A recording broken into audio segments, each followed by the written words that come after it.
Well, Madam Speaker, today is a very sad day for all of us. For me personally, for the Rules Committee, for the entire House of Representatives, and most importantly for the American people. For the second time in my life, the House of Representatives will be voting to impeach a President of the United States. But unlike in 1998, the decision to have this vote is not the result of a bipartisan process, nor an open or fair process. Instead, it's going to be a deeply partisan vote, coming at the end of an unfair and rushed process prescribed solely by Democrats to ensure a predetermined result. Impeachment of a president is one of the most consequential acts the House of Representatives can undertake, and it should only be done after the fullest and most careful consideration. Yet today, after a truncated investigation that denied the president due process, cherry-picked evidence and witness testimony to fit their narrative, and trampled on Republicans' minority rights, Democrats in the House are pressing forward with a partisan impeachment vote. Doing so contradicts Speaker Pelosi's own words back in March of this year, when she said that, quote, "An impeachment is so divisive to the country that unless there's something so compelling and overwhelming and bipartisan, I don't think we should go down that path because it divides the country," unquote. But if we're really being honest, Democrats have been searching for a reason to impeach President Trump since the day he was elected.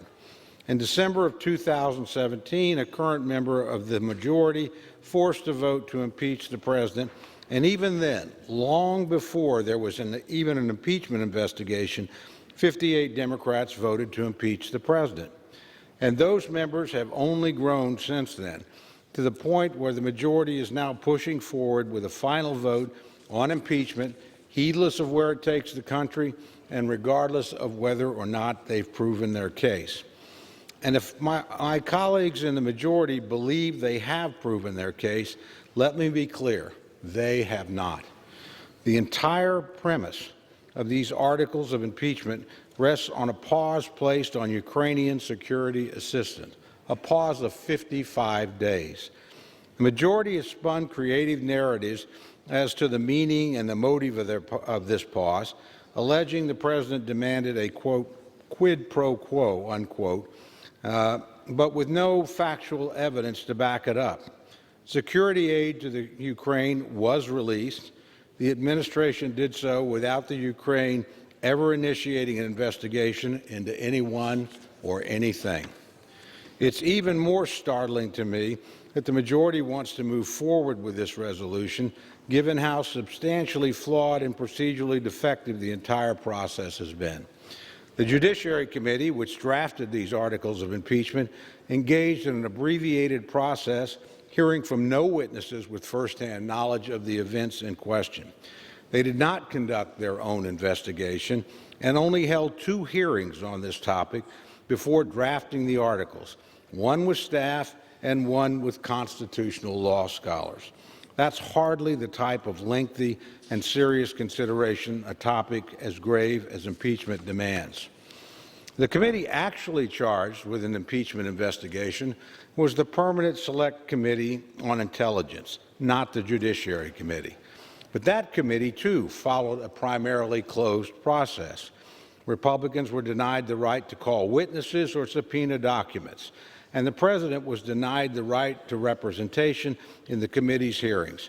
Without respecting minority rights and without respecting due process rights of the president, how can anyone consider this a fair process? Madam Speaker, it gets worse. The articles of impeachment we are considering today are based on the Schiff report, the final document produced by the Intelligence Committee and transmitted to the Judiciary Committee. But the Schiff report includes unsubstantiated allegations. It includes, in some cases, news reports as the only evidence supporting so-called factual assertions, and it includes at least 54 different hearsay statements as assertions of evidence without any firsthand information from witnesses to corroborate those statements. The author of the report, Chairman Schiff, was never questioned by the Judiciary Committee, and he refused to sit for questions or to explain how his committee conducted its investigation. In fact, during the staff presentation of evidence at the Judiciary Committee, Ranking Member Collins asked how the investigation was conducted that resulted in the drafting of the Schiff report, but he never received an answer. During the Rules Committee consideration of House Resolution 755, there were numerous times when the members on both sides of the aisle posed questions to our witnesses, questions they could not answer because they sit on the Judiciary Committee and were not the author of the report that brought about HRes 755. The author has never appeared before members of the minority to explain a single thing in the report or to provide factual information supporting the many assertions it contains. Madam Speaker, this is no way to go about impeaching the President of the United States. The articles before us are based on very limited information. They are based on hearsay, on news reports, and on other unsupported allegations. They are based on a report written by a member of Congress who refused to answer questions about it. And I do not believe the allegations, which are subject to interpretation, actually rise to the level of an impeachable offense. To make matters worse, when Republicans attempted to exercise one of their rights under House rules, they were shut down by Chairman Nadler. Under Clause 2J1 of Rule 11, the minority is allowed to demand a minority hearing day.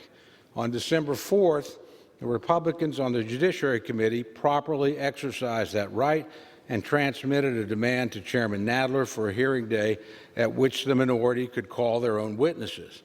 And to be clear, Madam Speaker, a minority hearing day is not subject to the chair's discretion.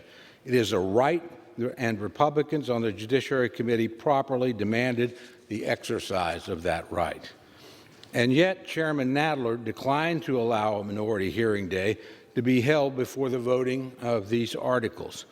I think we can all agree that it would have been better for the institution and for the American people to allow all voices to be heard and all witnesses to be questioned before proceeding to a vote on something as this consequential.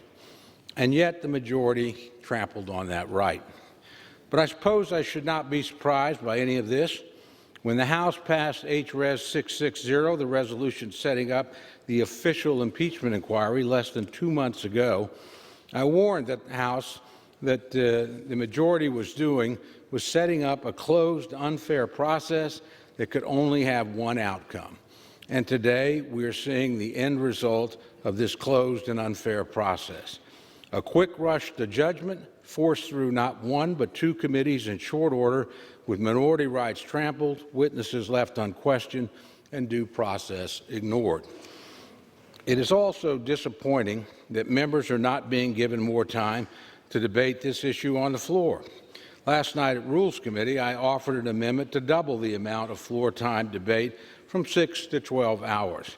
This would have allowed for roughly the same amount of debate time used in the Clinton impeachment, and it would have ensured that all members could have the opportunity to speak on the floor. Unfortunately, that amendment was not accepted.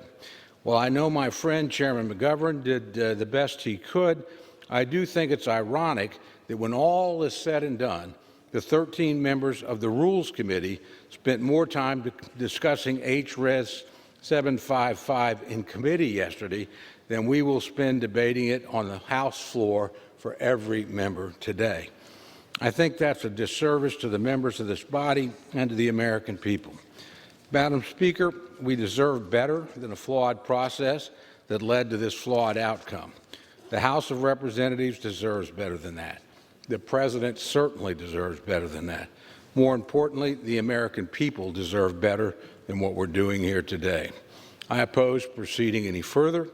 I oppose the rule. I oppose this limited and unfair process, and I certainly oppose impeaching the President of the United States. With that, I urge opposition to the rule, and I reserve the balance of my time. Gentleman reserves. Gentleman from